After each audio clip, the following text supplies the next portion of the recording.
Vince in Don Bosco Youth Saraluaan celebrates his birthday.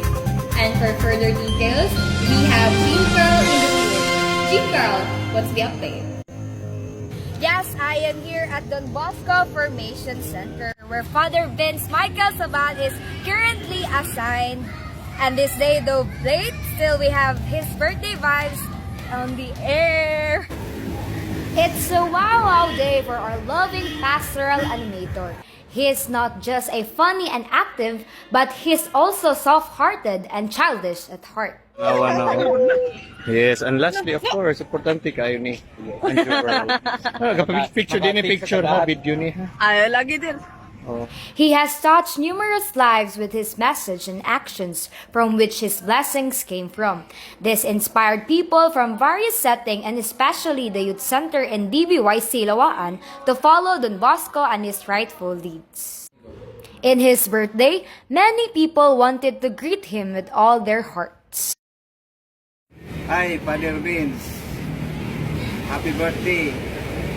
Salamat sa imuhang sa imuhang mga youth. Maayosad kayo ka. Father Vince, salamat kayo. Happy birthday, Father Vince.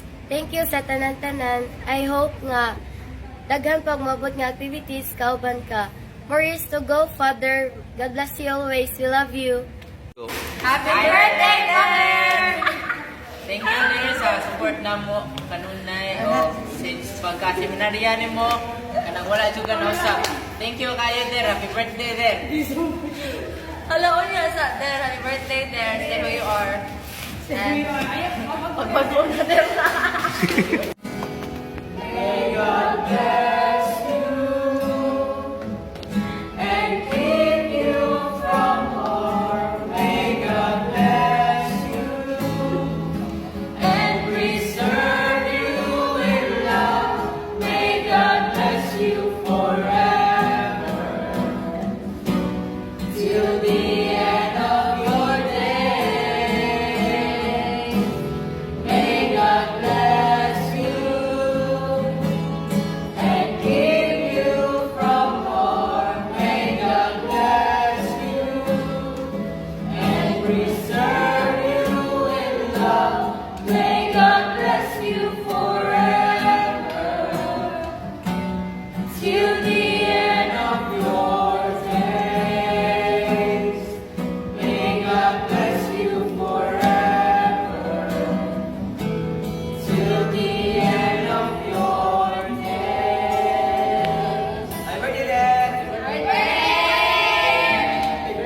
On his special day, may God give him the peace of mind he deserves, and may he continue to be a blessing to everyone, most especially to the people here in Don Bosco Formation Center. This is Jean De Gracia, DB News Report. Thank you, Jean Carl. And we want to greet Father Vince a happy birthday. Indeed, a Salesian priest will always be happy, hard, and holy. And that concludes our news report for today. This has been your anchor, Christine Reyes Ramirez. Good day. Happy birthday, Father Vince. Happy birthday.